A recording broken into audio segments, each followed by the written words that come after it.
Il y a un modèle global qui est poussé, qui correspond à certains types d'entreprises, à une certaine vision de comment on développe une entreprise, de comment on fait les choses bien. Et tous les gens qui ne rentrent pas parfaitement dans ce modèle ont l'impression d'être mal quelque chose. Sauf que c'est la grande majorité des gens qui ne rentrent pas dans ce modèle. Bienvenue dans La Timonerie, le podcast où on parle gestion du temps, organisation et productivité pour les entrepreneurs soucieuses de leur écologie personnelle. Je suis Cécile, ancienne coach business. Mes années dans le monde de l'entrepreneuriat en ligne m'ont montré à quel point il était indispensable de rester à l'écoute de son rythme, ses envies et de son mode de fonctionnement pour avancer sans se cramer. Aujourd'hui, j'accompagne les entrepreneurs et les femmes qui ont des projets à mettre en place leur système d'organisation sur mesure et à se libérer du temps et de l'espace mental. La timonerie sur un bateau, c'est le lieu qui abrite les instruments et appareils de navigation. Et ce que je veux avec ce podcast, c'est te donner les clés pour avancer efficacement et sereinement vers tes objectifs, tout en appréciant le voyage au quotidien. Que tu sois comme moi, de la team très structurée ou à l'inverse de l'équipe super flexible, que tu veuilles bâtir un empire, donner vie à tes 1001 idées ou vivre une vie de slow freelancing en regardant les fleurs ou tes enfants pousser, tu trouveras ici des outils, conseils et partages d'expériences concrets qui te permettront d'avancer en respectant tes aspirations et ton mode de fonctionnement, loin des contraintes et des règles du jeu imposées par les injonctions extérieures.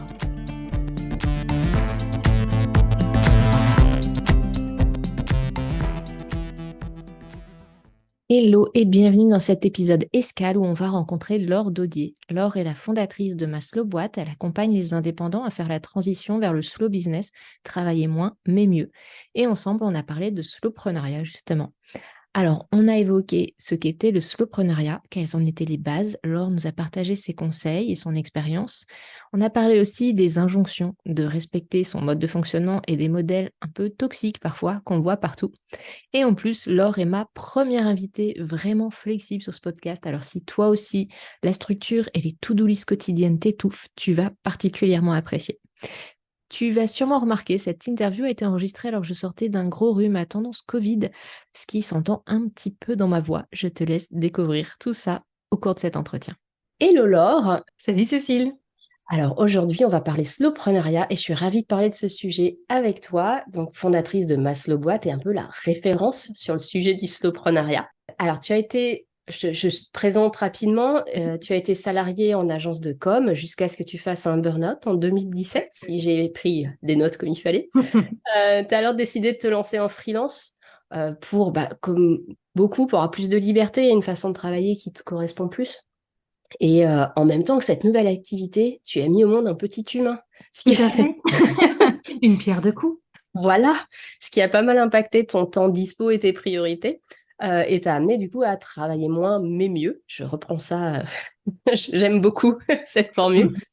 Tu es désormais maman de 2 garçons et tu Ouais. donnes, alors je sais pas si c'est encore d'actualité, tu donnes des cours de com, c'est ça? Je donne toujours des cours, plutôt de gestion de projet maintenant et moins en moins de com, mais je donne toujours des cours, ouais. Ok, et tu accompagnes depuis 2021 les indépendants à faire la transition vers le slowpreneuriat, le slow business, c'est-à-dire en fait, Ouais, le slowpreneuriat. En fait, tout ça, c'est un peu la même chose. Après, on met la deuxième partie qu'on veut, slow freelancing, slow business, slowpreneuriat. ok. Du slowpreneuriat, mais c'est ça. Est-ce que tu as quelque chose à ajouter, préciser ou corriger dans cette présentation? Écoute, c'est bien résumé. Je rajouterais peut-être que dans ce cheminement, à partir du moment où j'ai eu un enfant et le moment où j'ai vraiment réussi à travailler moins et mieux, il y a eu un petit temps de latence et que rencontrent aujourd'hui beaucoup des personnes que j'accompagne. C'est-à-dire qu'entre le moment où on a envie de mettre ça en œuvre et le moment où on arrive à le faire pour de vrai, c'est normal alors à la fois de patauger un peu, parce qu'il n'y a pas beaucoup d'outils aujourd'hui pour ça, et puis parce que ce sont des choses qui prennent du temps et puis qu'on y va étape par étape. Mais sinon, c'est très bien résumé. Ok.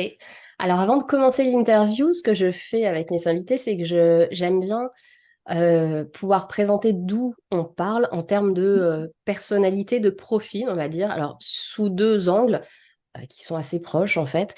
C'est l'angle est-ce qu'on est flexible ou structuré? Et Mhm. langue capitaine ou navigatrice, je vais t'expliquer ce que La ça veut nuance dire. entre les deux. Ouais, voilà.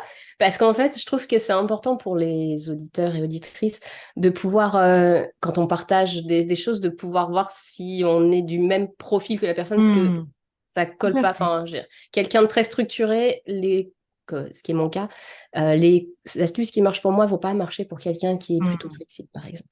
tout à Donc, fait.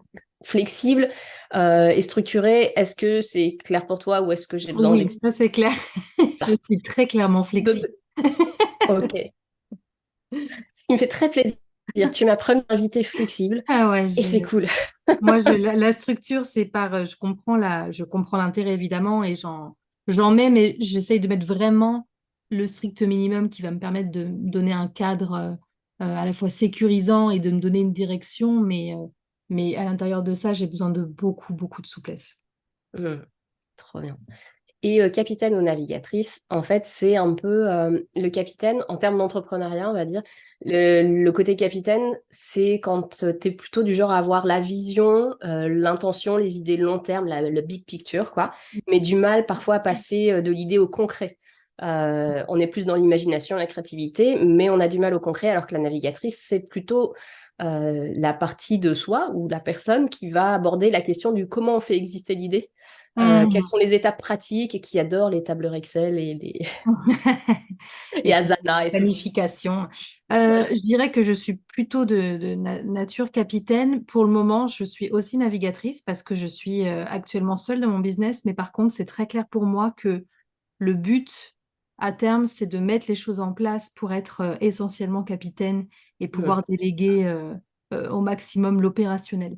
Ouais, ok, trop bien.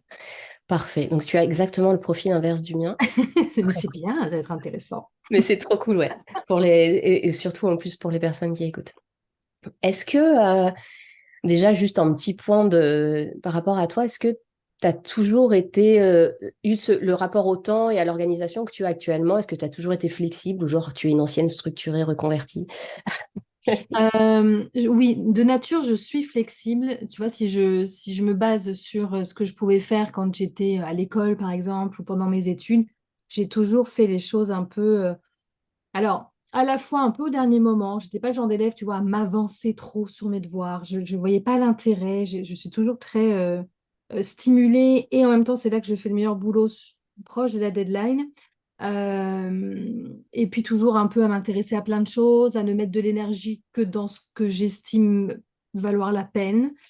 Et après, malgré tout, dans ma carrière, dans la communication, parce que j'avais de l'ambition et que j'avais l'impression que c'était une obligation de fonctionner comme ça, mais je pense que c'était aussi un peu ce qu'on attendait de moi. Là, je suis devenue quelqu'un de très structuré, qui prévoyait. Alors, je faisais pas forcément les choses à l'avance, surtout sur la fin, parce que j'avais tellement de choses à faire que, en fait, c'était pas possible d'anticiper. J'étais même Mm. plutôt à la bourre. Mais ça, c'était une question de surcharge et pas d'organisation, c'est différent. Mais je me suis un peu, j'ai mis la peau comme ça de quelqu'un de très structuré et ça fait partie des éléments qui pour moi m'ont mené au burn-out. Il n'y a pas que Mm. ça, il y avait la surcharge de travail, le manque de reconnaissance, enfin oui, il y avait plusieurs éléments, mais je pense que ce qui m'a le plus épuisé et ce que j'ai compris en me mettant à mon compte et pour moi c'est hors de question d'y retourner, c'est que je me suis transformée pour correspondre à ce que j'estimais ou ce que j'avais l'impression qu'on attendait de moi et je pense que c'est d'ailleurs quelque chose qu'on attend beaucoup dans le monde du travail, c'est-à-dire des gens très organisés, très planificateurs, très structurés, parce qu'on associe ça à de la fiabilité, alors que pour moi, c'est vraiment deux notions différentes, et ça, c'est quelque chose que j'ai compris après, c'est-à-dire qu'on peut être du genre très flexible, à faire les choses plutôt en dernière minute, mais être fiable, c'est-à-dire Mm. savoir comment on fonctionne et faire en sorte que les choses soient faites en temps et en heure. Je sais qu'on va souvent mettre la question de mais en cas d'imprévu. Mais en fait, en cas d'imprévu, qu'on ait prévu les choses à l'avance ou pas, ben, l'imprévu, il faut le gérer, quoi. Les imprévus n'arrivent pas qu'aux gens qui sont en dernière minute. Et au contraire, j'ai l'impression que on a plutôt des facilités à rebondir, là où des personnes qui planifient beaucoup en amont parce qu'elles sont confortables avec ça vont être beaucoup plus perturbées par un changement de dernière minute. Donc, euh, donc ouais, je me suis beaucoup transformée et quand je me suis mise à mon compte, un des objectifs, c'était de retrouver cette liberté de méthodologie aussi et d'organisation. et de revenir Ouais. un peu à moi. Du coup, de ne pas respecter ton mode de fonctionnement, finalement, c'est ce qui a vachement contribué à Oui, l'épuisement. et je constate que c'est ce qui épuise principalement, plus que, alors je dirais presque plus que le temps de travail, parce que le temps de travail, finalement, selon ce qu'on fait, c'est pas la même énergie. Donc, je suis pas sûre aujourd'hui que ça soit l'indicateur le plus fiable. Ce qui génère le plus de stress, c'est souvent, alors soit il y a le cas encore une fois de la surcharge, c'est-à-dire le fait d'avoir trop de choses à faire, mais aussi il y a des gens qui sont pas surchargés, qui travaillent pas forcément trop, mais qui sont très stressés parce que en fait, ils essayent de calquer des façons d'être qui ne sont pas les leurs et de s'organiser notamment d'une manière qui leur correspond pas. Et, euh, et ça, c'est extrêmement fatigant. Et on s'en rend pas trop compte, surtout. C'est pas Bah, quelque chose clairement. dont on parle beaucoup. Ouais. Et tu disais, c'est intéressant que oui, le monde du travail attend des gens structurés parce qu'en effet, Ouais. ça fait bien, ça fait. Mais des gens structurés qui savent gérer les imprévus, avoir des idées comme Oui, ça. Donc oui, en oui, en fait, fait. Ben, en fait, c'est ça, c'est que ben, c'est le fameux mouton à cinq pattes et on veut avoir la personne à la fois qui est capable de tout donner à l'avance et en même temps rebondir hyper vite. Et, euh, et c'est ça, en fait, sur quoi il faut ouvrir les yeux, c'est que ça correspond à des profils de nature différente. Oui, on peut ponctuellement adopter ces attitudes-là, notamment en cas d'urgence ou cas de crise, et ça, il y a plein de gens qui en sont capables. Et si ça reste ponctuel, c'est pas, enfin, c'est très bien, c'est pas grave. Mm. Là où c'est dommageable, c'est quand on est obligé de revêtir ce déguisement-là au quotidien. C'est Et clair. ouais, ouais, dans le monde du travail, c'est une équipe parfois qu'il faut. Il faut arrêter de chercher le couteau suisse à ce C'est niveau-là. ça. Et je parle pas en termes de compétences techniques ou métiers, hein, je parle vraiment en termes plutôt de soft skills et de comment on est. On peut pas demander à un rond de devenir un carré en permanence, quoi. C'est clair, c'est clair. Moi, j'ai créé pour illustrer un de mes articles, je fais parfois des petites BD avec des bonhommes très moches. Mhm. Et donc, j'ai créé Barbie Flexiturée. Tu vois, Ouais, c'est la ouais, c'est Barbie bon. idéale, quoi, qui est Ouais, entre ouais, flexible et structurée et qui sait tout c'est faire. ça. Ça n'existe pas dans la vraie vie. Enfin, les Voilà. gens qu'on croise qui sont comme ça, faut se rendre compte qu'en fait, ils sont en partie en train de s'adapter. Mm. Il faut être vigilant à ça. La personne qui a l'air d'être tout et son contraire à ce niveau-là, c'est que forcément, elle s'adapte sur un plan. Donc, pourquoi pas, encore une fois, ponctuellement, mais il y a tout intérêt pour les managers dans ce cas-là à être attentifs en se disant, attends, il y a un côté qui n'est pas elle. Donc, attention à l'épuisement par rapport à ça. Comment tu définis, toi, ce concept? C'est quoi le slowpreneuriat concrètement pour ceux qui nous écoutent? Alors, le slowpreneuriat, c'est une manière d'entreprendre qui va venir en opposition directe avec le modèle que tout le monde suit aujourd'hui, qui est celui des startups. Alors, ça ne veut pas dire que tout le monde cherche à faire une startup, ça veut juste dire que le modèle startup avec une croissance très rapide, des outils marketing qui vont permettre de se faire connaître très vite, l'ultra-croissance, des indicateurs de performance et de productivité spécifique, etc. C'est ça qui va donner le ton aujourd'hui dans tout l'écosystème entrepreneurial et c'est un peu à ça que tout le monde se compare.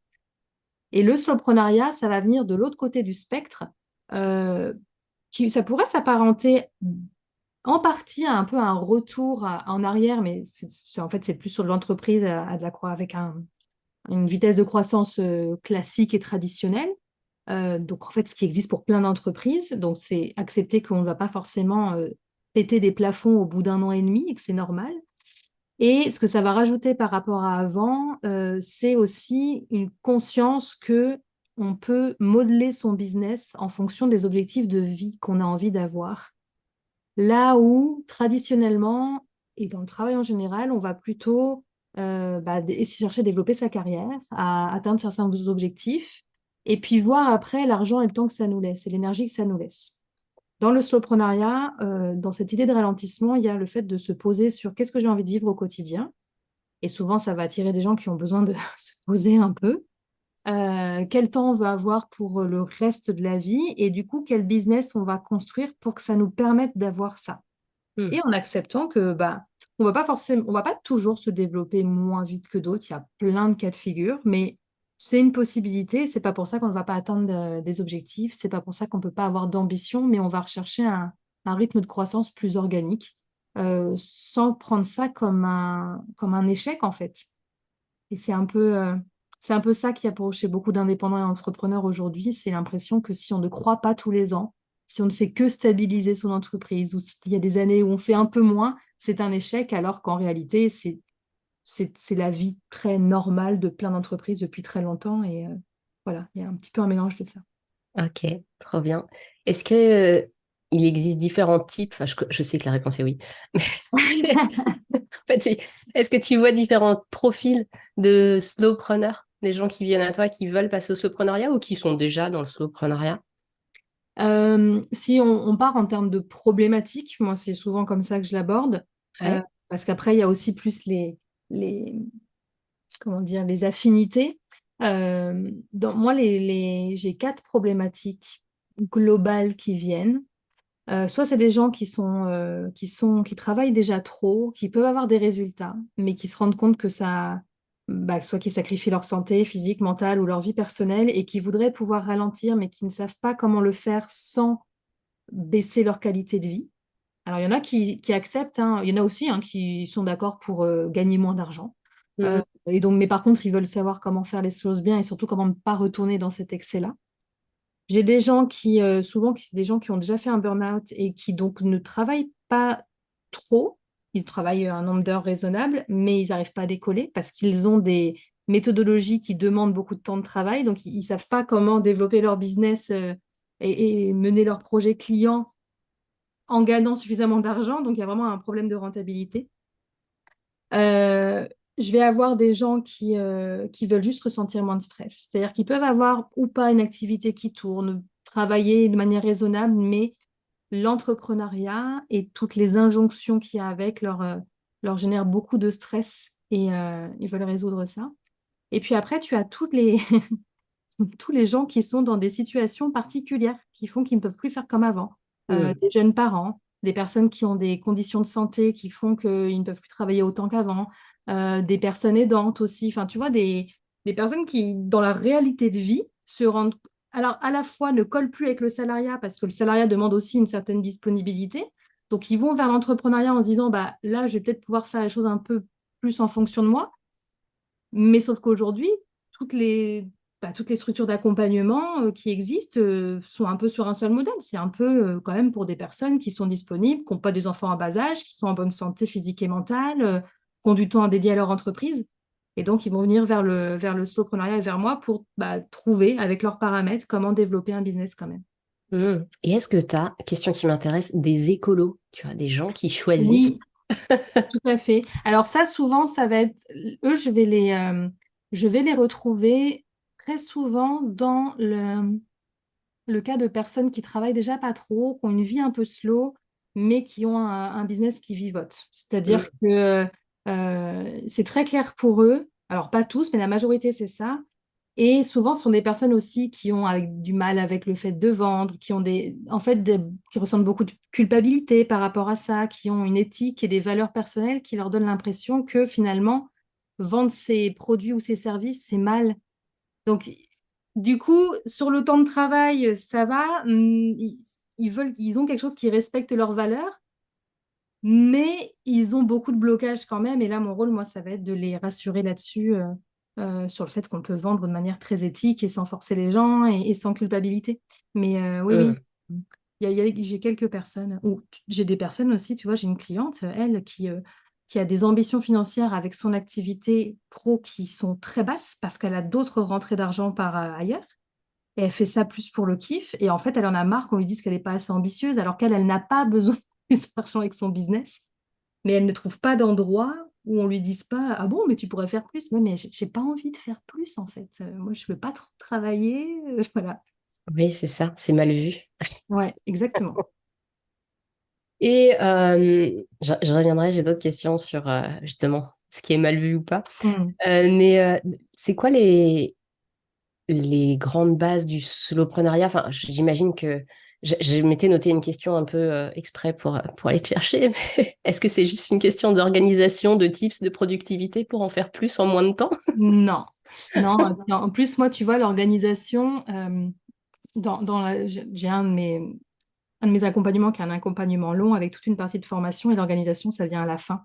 Mhm. Parce que ce que constatent les gens, et c'est ce que j'ai constaté aussi, hein, c'est qu'une fois que tu as fait un bon tri, que tu choisis, que tu construis justement tes offres autour de ce que tu sais, ce que tu as envie de faire et de proposer aux gens, une fois que tu as bien ciblé la bonne clientèle, que tu communiques et que tu vends d'une manière confortable pour toi, et que tu as fait un gros tri dans toutes les tâches que tu fais un peu par automatisme, mais qui ne te rapportent pas grand-chose ou qui ne te conviennent pas, bah en fait, c'est comme quand on te demande de ranger un placard. N'importe qui est capable de ranger un placard. Tout le monde ne va pas forcément le ranger de la même manière, mais si le placard il dégueule, ça va être compliqué pour tout le monde. Et je pense que moi, j'ai beaucoup de gens qui viennent vers moi parce qu'ils disent j'ai besoin du soprenariat parce que j'arrive pas à m'organiser. Mm.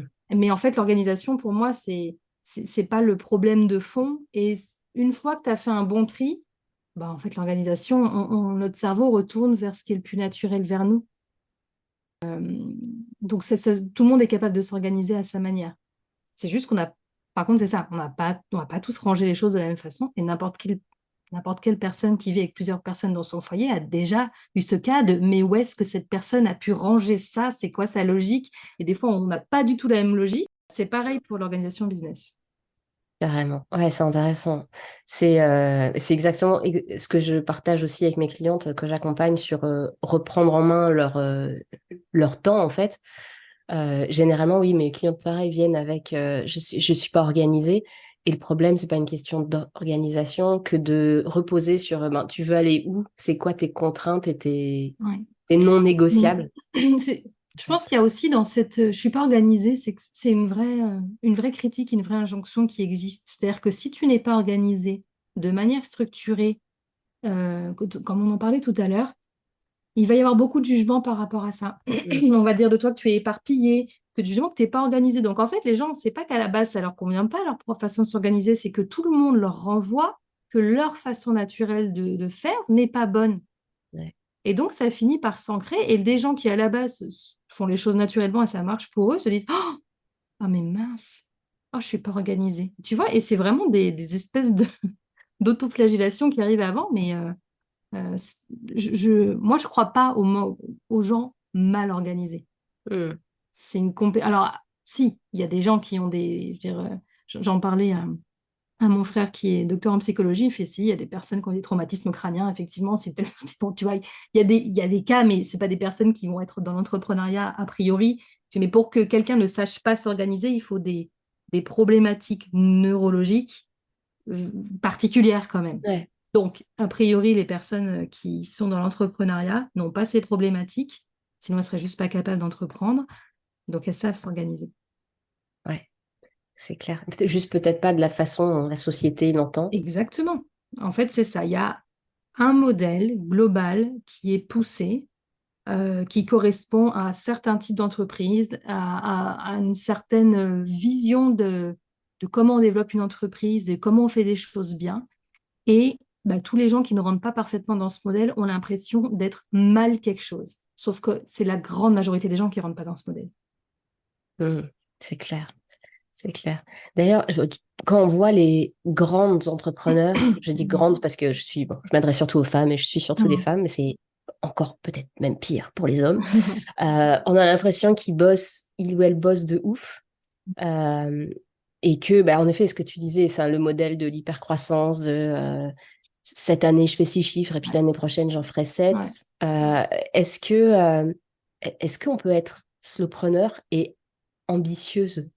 Ou en tout cas vouloir bâtir quelque chose de grand, voire un empire, ou avoir un Mhm. gros impact sur le monde, tout en travaillant 20 heures par semaine. Oui. Alors oui, complètement. Maintenant, ça va dépendre de beaucoup de choses. Ça va dépendre de qu'est-ce qu'on fait comme activité. Enfin, tu vois, pour avoir ce genre de croissance, il faut être sur des business où on n'est pas dans l'opérationnel, où on n'est pas sur des clients individuels. Euh, Souvent, on va le voir dans des business en ligne, par exemple. Euh, alors, après, il y a ceux qui montent des entreprises avec plusieurs personnes ou des startups, mais attention parce que les startups, il peut y avoir beaucoup de chiffre d'affaires, elles ne sont pas rentables avant un moment parce qu'elles passent par des levées de fonds qu'il faut rembourser. Donc, il y a certains business models qui le font tout en gardant un temps de travail qui peut être très limité par rapport à la moyenne, je dirais.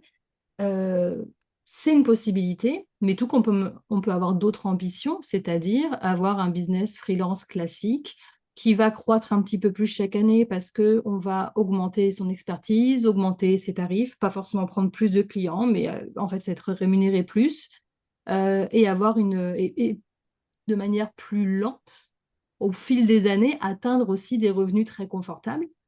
Et comme on peut avoir pour seule ambition de gagner 1500 euros par mois avec une vie très simple et de ne manquer de rien et d'être heureux. En fait, l'ambition, c'est Mm. très... je pense qu'on devrait plus parler d'ambition financière. Tu vois, l'ambition, c'est comme la réussite. La réussite dans quoi? Dans quel domaine? L'ambition de quoi? Et Ouais. pour moi, tout est possible, honnêtement. Ce qui va varier, c'est en fonction justement de dans quel business on est et de sa réalité et de comment on fonctionne, c'est le temps que ça va prendre. Et c'est ça qu'on a peut-être à déconstruire, c'est de se dire que atteindre, par exemple, les 6 chiffres au bout de 6, 7 ans d'activité, c'est tout aussi louable, d'autant plus si on l'a fait en prenant soin de soi, en étant bien, en fait, au quotidien, que de le faire en un an et en finissant cramé à la fin de l'année. Ouais, je peux témoigner de ça. Mais ouais, mais en fait, tu vois, et je crois que j'avais la discussion encore hier avec mes clientes, on était sur un live de groupe et c'était vraiment on sous-estime à quel point l'argent ne vient pas équilibrer de la bonne manière le stress et l'énergie dépensée. Et oui, c'est un indicateur qui est très parlant pour tout le monde, beaucoup plus que le niveau de stress. C'est compliqué de définir son niveau de stress. Donc, je pense que c'est pour ça qu'on met l'argent comme unité de mesure de sa réussite. Mais en fait, entre guillemets, c'est facile de récupérer de l'argent qu'on n'a pas gagné. C'est plus facile pour moi d'aller trouver de l'argent que de récupérer après un burn-out ou après un gros pépin de santé à cause de la fatigue. Et ça, les gens, malheureusement, tant qu'ils l'ont pas vécu, ont du mal à le- à le Mm. comprendre vraiment.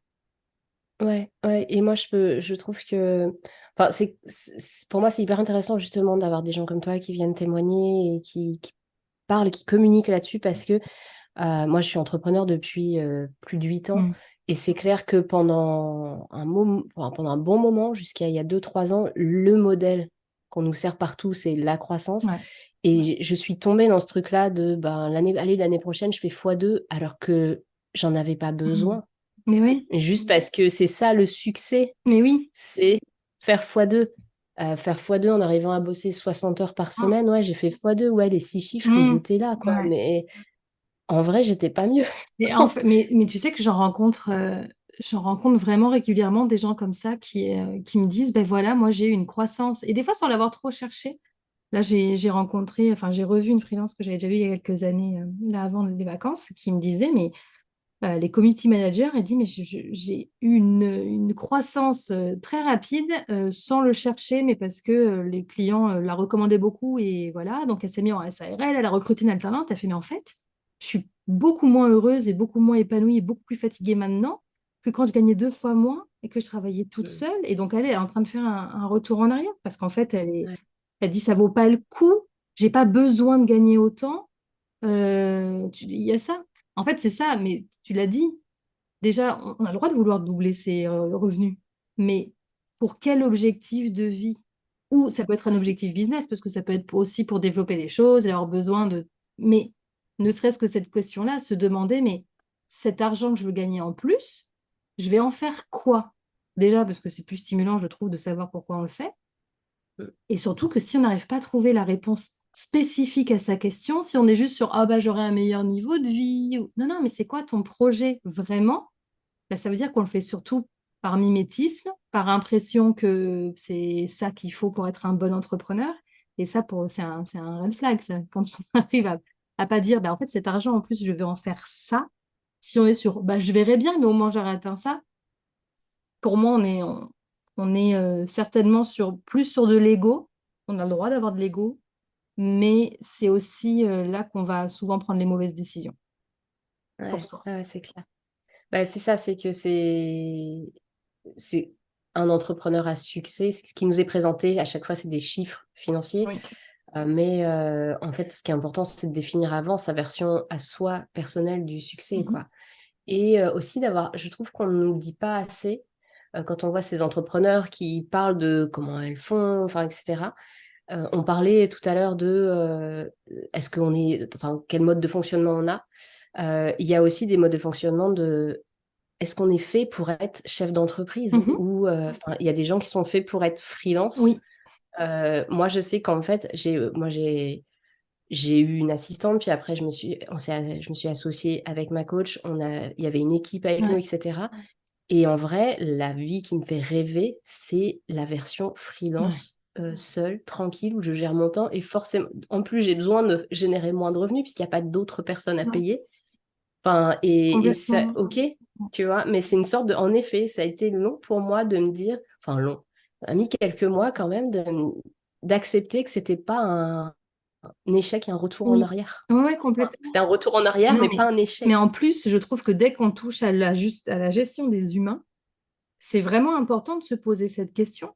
Et je crois qu'il y a Mm. beaucoup aujourd'hui euh, d'entrepreneurs, des chefs d'entreprise, et t'en vois beaucoup dans les startups qui en fait ont envie de monter quelque chose de gros et qui ne se posent peut-être pas suffisamment cette question et qui se retrouvent, alors surtout sur le modèle startup où quand ils font des levées de fonds, ils vont recruter d'un seul coup beaucoup de personnes.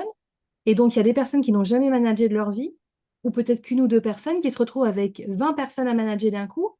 Et c'est pas étonnant qu'il y ait des débordements et beaucoup de mal-être, parce qu'en fait, c'est des Mm. personnes qui se payent une responsabilité à gérer l'humain, qui ne savent pas le faire, qui pètent des plombs et qui vrillent complètement, et c'est néfaste pour tout le monde. Et Ouais. c'est vrai que être honnête sur est-ce que j'ai envie de monter une équipe, de travailler en équipe, de m'associer, et qu'est-ce que ça signifie? Est-ce que c'est vraiment moi? Ben ça, tu vois, dans l'adéquation projet-personne, c'est quand même quelque chose qui est hyper important. Et moi, tu vois, je sais que j'ai envie de développer, comme je te disais tout à l'heure, d'être plus porter la vision, mais à l'heure actuelle, je ne veux pas recruter. J'ai envie de travailler avec une équipe de freelance parce que j'ai envie de travailler avec des gens autonomes qui peuvent partir à tout moment, pouvoir mettre fin aussi à une collaboration où finalement ça ne matche pas en étant très transparente aussi, tout ça, mais avoir beaucoup de flexibilité aussi là-dedans. Parce que je veux des gens qui soient aussi des chefs d'entreprise, enfin des indépendants et chefs de leur propre Mm. entreprise. Moi, je vais travailler pour des freelances. J'ai envie que toutes les personnes qui travaillent avec moi comprennent ce que vivent les clients. Donc, et ça, pour moi, c'est très clair. Peut-être qu'un jour, je serai prête à recruter, mais pour le moment, j'y suis pas prête. C'est pas Mm. pour ça que les questions de management m'intéressent pas, mais aujourd'hui, j'ai très peu managé dans l'opérationnel et m'engager sur l'embauche de quelqu'un que je vais devoir manager avec cette responsabilité. Aujourd'hui, je m'en sens, enfin, j'aurais trop peur de faire n'importe quoi. Ouais. Donc, je préfère travailler, ce que je fais déjà de temps en temps quand je délègue, avec des gens qui sont à leur compte, qui se gèrent et qui sont des prestataires de services. Et la relation est un peu différente, je trouve. En tout cas, moi, je ne me sens pas obligée de les manager. Je leur Mm. demande de quoi ils ont besoin et je leur dis, enfin, tu vois, c'est très différent. Donc, Pas la même relation. il y a d'autres modèles aussi qui existent quand on a besoin d'une équipe. Euh, et puis, ceci dit, même chez les prestataires de services, il y a différents profils. Il y a des gens qui sont des freelances, qui sont des exécutants et qui vont rechercher des directives et du management aussi, hein. Mais donc, il faut être très conscient de ça, je trouve. Ouais, c'est clair. Et alors, le slowpreneuriat, est-ce que c'est possible quand on démarre? Parce qu'on a l'habitude de se dire que le plus dur, c'est de lancer la machine, hein, de se Ouais. faire connaître, trouver les premiers clients, et que du coup, on va cravacher, bosser dur pendant un an ou deux, et puis qu'après, plus tard, un Ouais. jour, on lèvera le pied. Ouais. Erreur. Donc, est-ce qu'on peut démarrer en Oui. mode slowpreneuriat? Et du coup, comment on fait? Enfin, tu as déjà donné un peu hein, le fait de s'écouter, Mm. d'identifier les tâches qui ne correspondent pas et finalement de faire du Pareto aussi, hein, Oui, de repérer tout à ce fait. qui va nous ramener. Ouais. Et j'insisterai aussi, pour avoir travaillé avec des clientes, ce qui marche et ce qui marche pour nous, Oui, hein, dans complètement. l'équation, ne pas Tout à oublier fait. ça. Oui, oui, oui. C'est ça. Mais du coup, on peut se lancer en mode slowpreneuriat. Oui. Et c'est même plus facile, en fait. Ouais. Euh, c'est plus facile de bâtir un business dès le départ autour de ce qu'on a envie de vivre plutôt que de devoir le transformer après. Parce que quand on doit le Mm. transformer, alors ça se fait aussi, hein, mais ça demande de supprimer, modifier, ajuster, parfois se séparer de clients, ou ne serait-ce que par rapport à la clientèle, il y a des nouveautés, il y a des choses, enfin, tu vois. Donc le processus est plus long. Je pense que ce qui fait peur quand on veut se lancer en soloprenariat, comme tu l'as dit, c'est qu'il y a tellement cette idée de toute façon, quand tu te lances les 3 premières années, tu vas cravacher comme une malade. Euh, et après, tu pourras lever le pied. En fait, moi, ça, tu vois, ça me rend folle, cette idée-là. C'est vraiment un non-sens total, parce que ça veut dire, alors je comprends hein, que c'est pour une question de finance, mais ouais, je vais y revenir après. Mais c'est un peu comme, pour moi, ça me fait le même effet que si quelqu'un voulait apprendre à bien manger, par exemple, je sais pas, un jeune adulte qui part de chez ses parents et qui doit se débrouiller tout seul, on lui dit, alors déjà, bah, comme tu es étudiant, que tu es jeune et que tu sais pas faire, tu vas manger, mais bien de la daube là, pendant les 3 premières années, du fast-food, du tout cuit, du machin, etc. Et quand tu gagneras ta vie, quand voilà, là, tu pourras manger un peu des légumes. Tu vois, c'est ce côté, Mm. attends, le côté sain de la chose, c'est pas avant d'avoir un peu souffert. Parce que tant que tu n'as pas d'argent sur ton compte en banque, tu peux pas te permettre d'avoir une vie posée, etc. Et je trouve ça complètement con.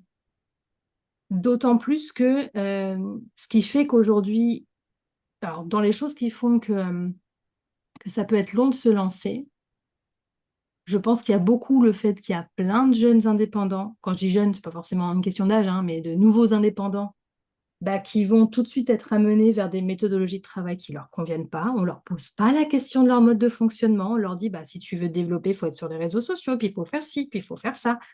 On se fout complètement de comment ils fonctionnent eux. Dans ton activité, tout le monde fait comme ça, suit le mouvement. Donc, en fait, c'est des gens qui perdent vachement de temps à faire des choses qui ne donnent pas de résultats parce qu'ils sont complètement en dehors de leur zone de confort ou de compétence et que ça leur paraît un truc mais d'une complexité pas possible, ça les épuise. Donc après, une fois que tu es déjà épuisé et qu'on te dit ah bah, va falloir recommencer quelque chose de nouveau, bah, c'est démotivant.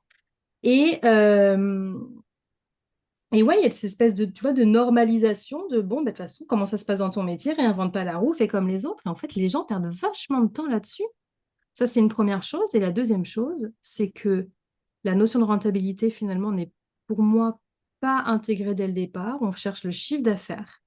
Et sauf qu'on te dit aussi, eh bien, quand tu te lances, une des premières choses à faire, c'est de mettre de l'argent de côté pour ta trésorerie au cas où, et puis mettre de l'argent pour ton entreprise pour pouvoir la développer, etc. Et puis, bon, bah, toi, ça viendra après. Alors, tu as des gens qui se lancent avec le chômage et éventuellement, ceux-là peuvent se dire, bon, bah, je garde effectivement tout pour la trésorerie très bien.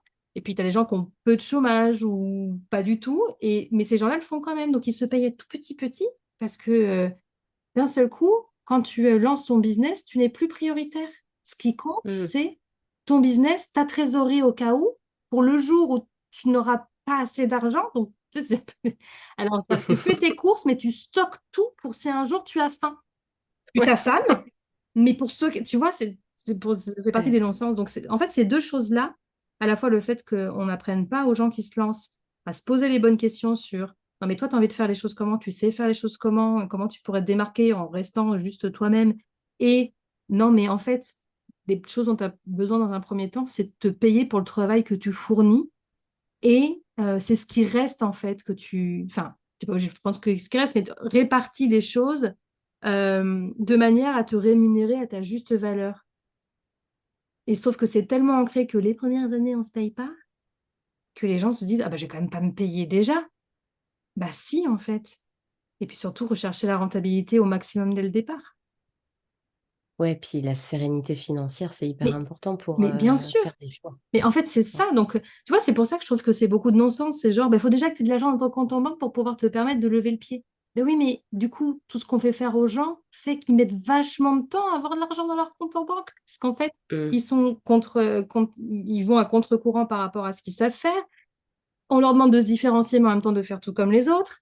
Enfin, on leur dit, C'est- alors avant de te lancer, il faut faire un business plan, un business model, et puis, enfin, pas un business model, un prévisionnel, et puis faire une étude de marché, et puis faire un site, et puis te mettre sur. Ah, mais les gens, ils démarrent pas leur activité, en fait. Ouais, c'est clair. Je pense qu'il y a plein de clients qui passent 3 mois à ça avant de même aller rechercher un premier client. Quand je vendais du marketing, enfin, j'ai encore d'ailleurs une formation en ligne qui est Mm. en vente sur mon site là-dessus où c'est créer vente à première offre, mais Mm. en mode trottinette, comme Ouais. disaient mes clientes. C'est vraiment, enfin, j'ai jamais fait, pourtant je suis organisée, je suis structurée, je suis sûre que j'adorerais faire un Mm. business plan, mais j'en ai jamais fait, moi. Enfin, tu testes, si ça marche, tu y vas, et puis tu testes en mode payant, enfin bref. Mais c'est ça. En fait, pour moi, ces outils-là, en plus, quand on fait un business plan, un prévisionnel, on y va. Alors, soit on regarde ce qu'ont fait les autres et on va calquer, mais sauf qu'on n'a pas forcément les mêmes paramètres que les autres, voilà. Soit on y va dans des scénarios pessimistes, réalistes ou optimistes, mais en fait, c'est pas du doigt mouillé, mais de la projection sur le futur. Ouais, Donc, ça rassure les banquiers et les structures qui font des prêts, etc., en disant, ah, c'est possible. Mathématiquement, c'est possible, c'est bon, mais en vrai, on ne sait pas comment ça va se passer. Après, petite différence aussi, quand on monte une entreprise avec des salariés ou des choses comme ça, qu'on cherche des investisseurs, c'est normal de faire ces choses-là, hein. oui, Bon, oui, même si ça oui. passe pas, mais il y a besoin de ces papiers-là. Par contre, quelqu'un qui se lance en freelance, en indépendant tout seul, il peut se mettre ses objectifs pour l'année, hein, mais il faut d'abord se lancer, tester des choses et on gagne de l'argent beaucoup plus vite que quand on passe 3 mois à faire ces outils-là. C'est clair. Et comment on fait? Parce qu'en fait, je vois bien comment être slowpreneur quand tu ne vends pas ton temps contre de l'argent, ce qui est Mhm. souvent le modèle d'ailleurs. Alors après, c'est peut-être aussi parce que moi, j'ai évolué dans le monde de l'infoprenariat. Mm. Mais l'infopreneur, c'est tu vas travailler 4 heures par semaine parce que ton site web va travailler pour toi. Mhm. Spoiler alerte, ça ne Mhm. marche C'est pas. pas le cas, je C'est confirme. faux. Mais Tim Ferriss pour l'espoir vain. ouais, ouais, c'est clair. Enfin, si tu fais travailler d'autres personnes pour Oui, toi et tout. voilà, quand tu délègues même les mails à ta femme, à quelqu'un, forcément, tu vas le dire. Ouais.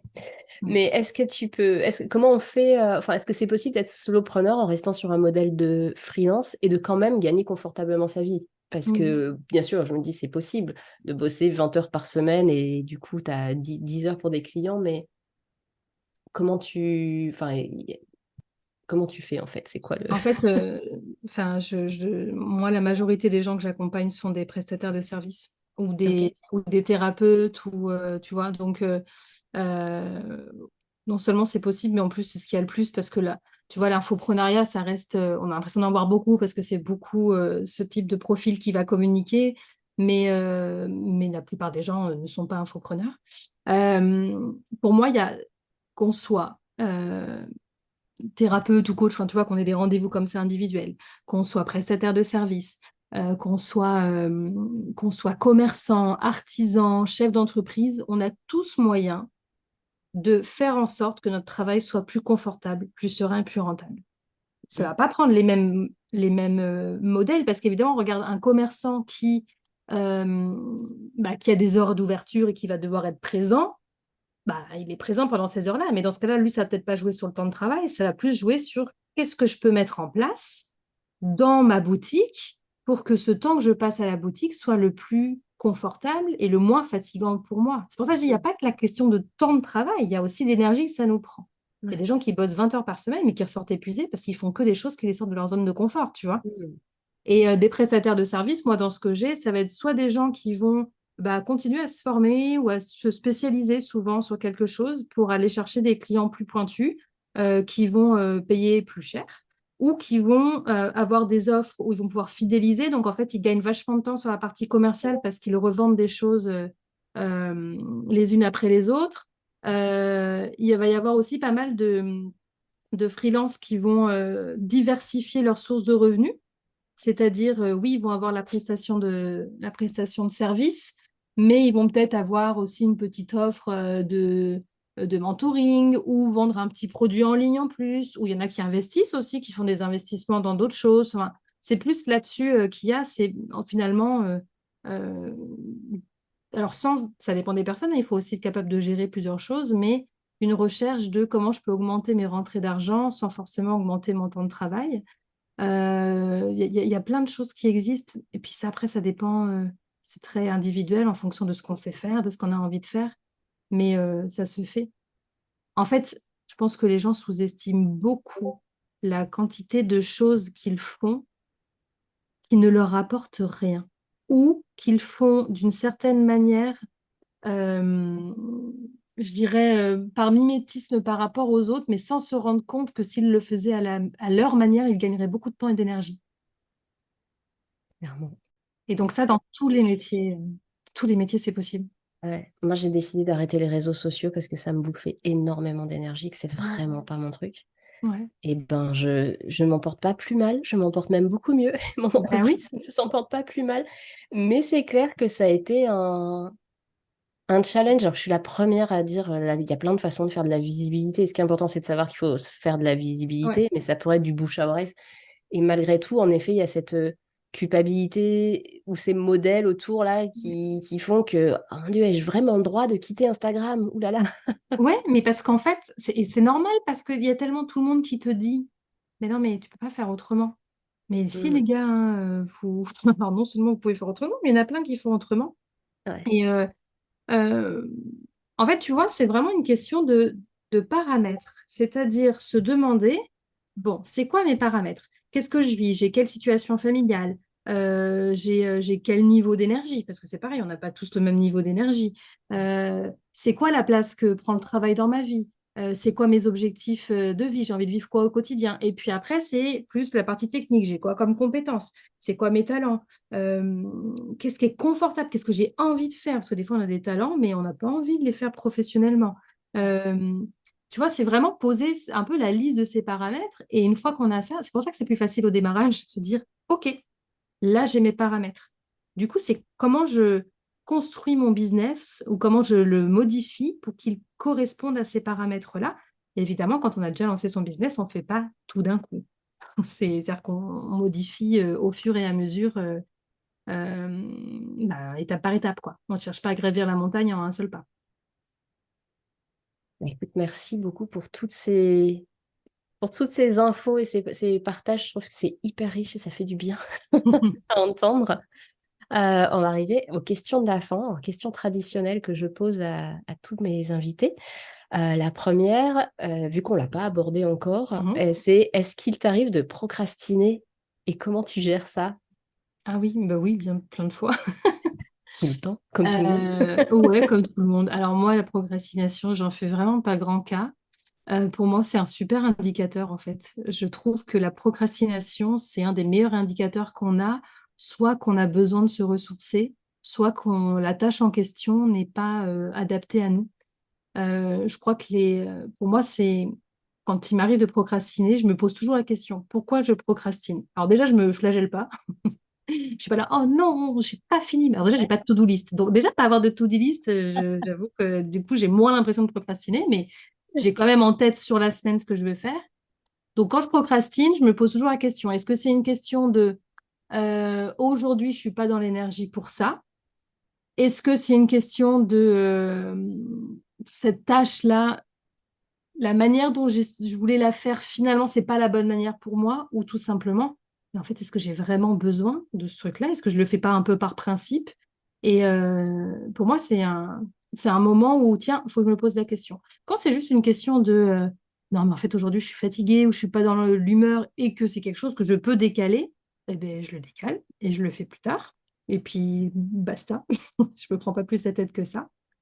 Quand je me dis non, mais c'est pas la bonne manière de faire, eh ben, je me demande comment je pourrais le faire autrement. Et quand je me rends compte que je sais pas trop pourquoi je le fais et que c'est une tâche que je me suis donnée par FOMO ou par mimétisme ou par oh tiens, peut-être que je vais essayer, et puis qu'en fait ça me parle pas du tout, et ben je la fais pas. Reviens. Ouais. Combien de temps tu travailles par semaine?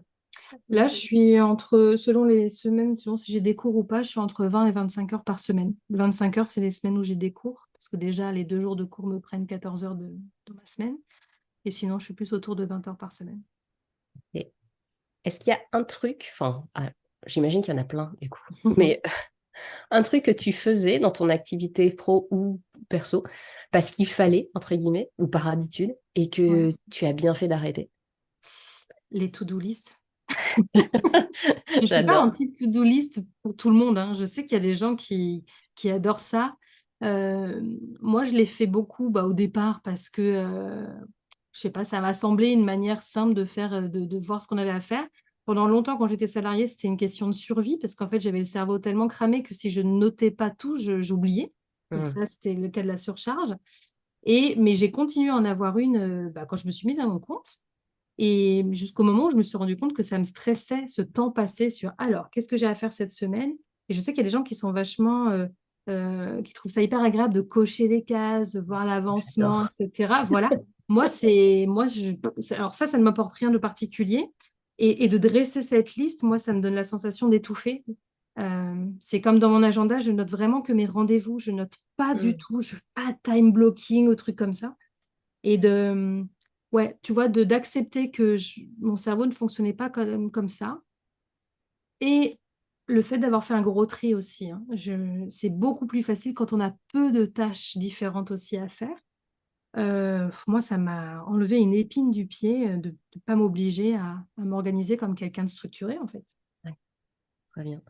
C'est quoi ton péché mignon en matière de temps, de productivité? C'est-à-dire le truc sur lequel tu passes du temps juste pour le plaisir, alors que ça t'apporte rien d'autre, tu vois, rien qui soit, t'es pas plus en forme, plus riche, plus intelligente, plus zen, Ah. plus... Alors, j'essaye de faire en sorte que ça devienne quelque chose de toujours utile, mais en ce moment, je suis à fond sur ChatGPT. J'avoue, je, alors, parce que je suis dans cette phase alors je le fais toujours pour des choses utiles, mais je suis encore dans cette phase de découverte sur qu'est-ce que ça va pouvoir m'apporter de plus. Et je kiffe en fait. Je passe d'excellents. Pareil sur Midjourney, moi j'aime bien alors pas toutes les nouveautés. Je suis pas sur 1000 outils, mais là j'essaye en ce moment, tu vois, de ressortir une liste de sujets à aborder sur des contenus longs. Et je suis en train de faire un jeu de rôle avec une session de consulting avec la machine comme si c'était un de mes clients pour qu'il me ressorte. Enfin, j'adore en fait la créativité qu'il peut y avoir là-dessus. Et j'essaie de rendre ça toujours utile et d'en avoir une utilisation raisonnée. Mais j'avoue que des fois, je n'aurais pas mes enfants à gérer. Je pourrais y passer des heures, quoi. Les enfants nous ramènent à la réalité. Oui, les enfants sont fort pratiques pour Pour nous limiter le cadrer. temps qu'on passe au boulot. Tout à fait.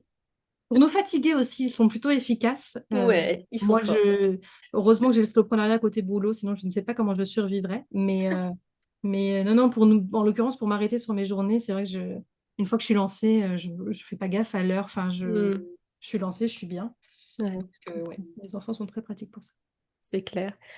À part les enfants, as-tu un outil à nous conseiller pour l'organisation, la gestion du temps, la productivité? Euh, Tu sais, moi, je traque pas grand-chose. Moi, j'utilise Notion, mais c'est pas tellement pour gérer mon temps ou un peu mes projets pour suivre mes objectifs. Mais alors, Hmm. j'ai pris des templates, hein, parce que je suis nulle pour faire des jolies choses sur Notion.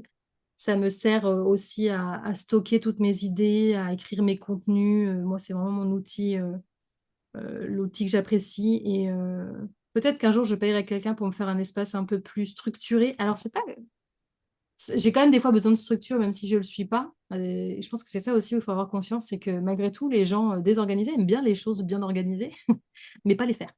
Ouais, c'est ça. Moi, je fais des espaces Notion pour des clientes et elles adorent l'utiliser. Voilà, moi j'adore, c'est joli, c'est bien, voilà. Non, mais parce que je me rends compte que comme moi, c'est un peu freestyle, il y a des fois où je vais créer plusieurs espaces pour finalement la même chose. Et puis après, j'ai la flemme de regrouper, donc je perds un petit peu de temps Ouais, des fois là-dessus. Euh, voilà, moi. la Et après, je Notion. sais que quand des fois, j'ai la curiosité de voir, tiens, au fait, est-ce que je travaille, enfin, voir mon temps de travail et j'utilise Toggle dans ce cas-là, Hmm. mais que Ouais. j'oublie de lancer à peu près une fois sur deux ou d'éteindre une fois sur deux. Donc voilà, mais Comme nous toutes. c'est un bon outil pour traquer son temps et la version gratuite permet déjà d'avoir une bonne idée. Ouais, c'est clair. Ok. Eh bien, écoute, on a fait le tour de mes questions. Est-ce que tu as un dernier mot pour la route Ouais, je dirais aux gens que, alors déjà, arrêtez de vous dire que vous n'êtes pas organisé, ça n'existe pas. Et ouais, de s'ouvrir, d'être ouvert à la possibilité qu'une autre manière d'entreprendre est possible. Faut pas oublier il y a un large spectre. Il y a d'un côté les startups qui donnent le ton un peu à tout le monde et de l'autre côté, à l'opposé, il y a le slowpreneuriat. On n'est pas obligé de vouloir être 100% slowpreneur. On peut, en fait, à partir du moment, et pour moi, c'est ça le sens de l'émergence du slowpreneuriat, c'est de donner un vrai spectre sur Hmm. lequel chacun va se positionner. Et on a le droit aussi de se dire, ben moi là, je suis dans une période où j'ai envie d'y aller un peu à fond. Donc, je vais être plutôt côté performance, mais je vais regarder ce qui se passe côté slow pour aussi avoir des outils pour pas tomber en burn-out, pour pas m'épuiser, pour faire quelque chose qui me ressemble. Et l'entrepreneuriat, c'est pas linéaire et on a le droit de pas toujours être au même endroit sur le curseur et faut pas hésiter à regarder ce qui se passe du côté du slow aussi pour ça. Même si on se dit pas, moi je veux bosser 15 heures par semaine en élevant des chèvres sur le Larzac. Hein, enfin, voilà, hein, on n'est pas obligé d'être dans cet extrême-là pour regarder ce qui se passe de ce côté-là. Yes. C'est quoi ton actu, sachant que ce podcast sera après la rentrée? Là, on enregistre, on est fin août, mais Ouais. ça sera diffusé plutôt octobre-novembre. Alors, mon actu, au moment où ça sortira, alors ce que je suis en train de mettre en place actuellement et qui est nouveau et qui sera toujours en place à ce moment-là, c'est que je vais commencer à faire des sessions de consulting individuelles. Alors, c'est pas du suivi, c'est-à-dire que c'est pas plusieurs séances, mais c'est vraiment pour travailler sur une problématique ponctuelle et des séances d'une heure que je fais aussi en présentiel pour les gens qui sont du côté de Bordeaux, parce que j'ai très envie d'aller c'est ce que je fais déjà avec mes clientes de programme d'accompagnement, mais j'ai envie de pouvoir l'ouvrir à plus de gens. Et là, à l'automne, donc ce sera probablement en plein dedans, au moment où ça sortira, je travaille à une formation certifiante d'accompagnant en slowpreneuriat. Donc, j'aurai la version bêta avec les premiers élèves qui commencera probablement en novembre. Et après, mon gros chantier pour 2024, c'est de travailler à un label pour les structures d'accompagnement à l'entrepreneuriat, un label Slowpreneuriat Friendly, pour que les gens qui ont besoin du slow sachent qu'ils puissent être accompagnés dans ces structures, même institutionnelles ou traditionnelles, en étant compris si jamais ils n'ont pas envie de cravacher ou qu'ils n'ont pas une situation de vie qui leur permet de dédier leur vie au travail, ou Ouais. peut-être juste parce qu'ils ont un tempérament un peu flemmard et qu'ils ont quand même envie d'avoir un business et qu'ils ne soient pas jugés pour ça, enfin, ce genre de choses. Donc ça, c'est un peu le gros chantier pour 2024. Ok. Voilà. Et dernière question, où est-ce qu'on te retrouve en priorité?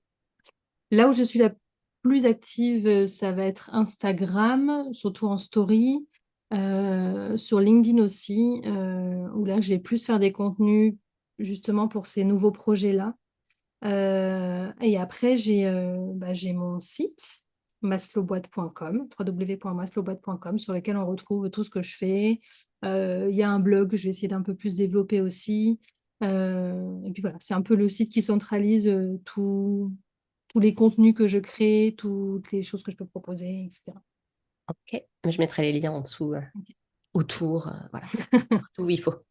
Eh bien, écoute, merci beaucoup Laure pour cet échange Merci à toi, qui a Cécile. été hyper riche et hyper chouette. Je pense que ça va faire du bien à écouter aux auditorices voilà, qui en ont marre du modèle unique Tout de à la fait. startup. Merci beaucoup Laure. Merci beaucoup à toi et puis merci à tout le monde d'avoir écouté.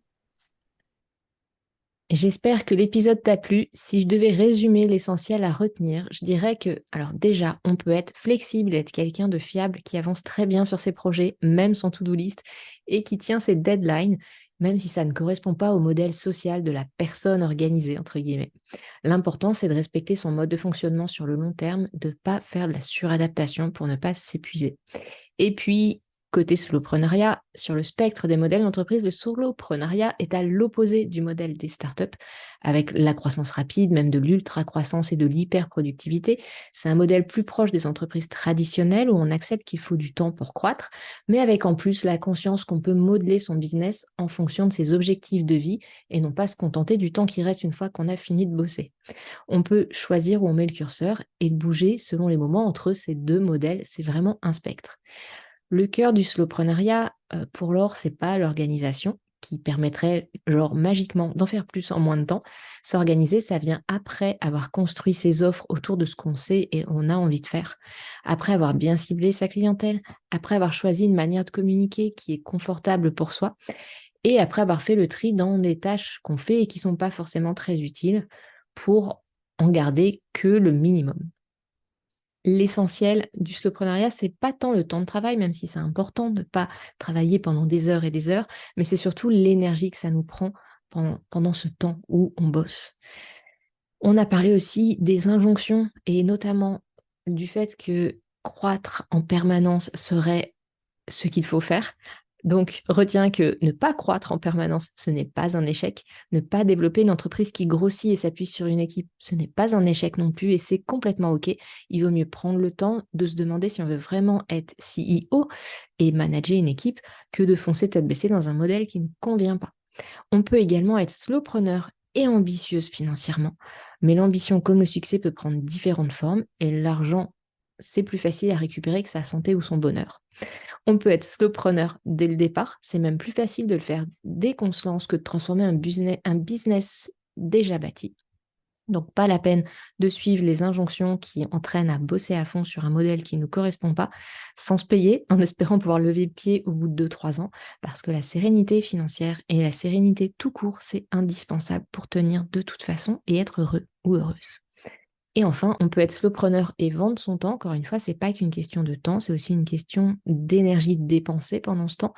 On peut aussi augmenter ses tarifs, par exemple, en se spécialisant ou encore diversifier ses sources de revenus ou adapter la façon dont on travaille pour qu'elle nous corresponde mieux. Merci encore alors pour cet échange. Tu peux la retrouver dans les liens que je te mets en description de l'épisode. Merci d'avoir écouté cet épisode de La Timonerie. Si tu as des questions, des idées à partager ou si tu veux simplement discuter, tu peux me rejoindre sur le blog cecilbayer.com ou sur mon serveur Discord. Tous les liens sont disponibles dans la description de l'épisode. N'oublie pas de t'abonner sur ta plateforme d'écoute préférée si ce n'est pas déjà fait et laisse-moi une note ou un commentaire. Ton retour est essentiel pour améliorer le podcast et le faire connaître. Si cet épisode t'a été utile, n'hésite pas à le partager pour aider d'autres entrepreneurs à découvrir des astuces pour avancer tout en préservant leur bien-être. Prends soin de ton temps, il est précieux et je te dis à très bientôt pour de nouveaux partages dans la timonerie.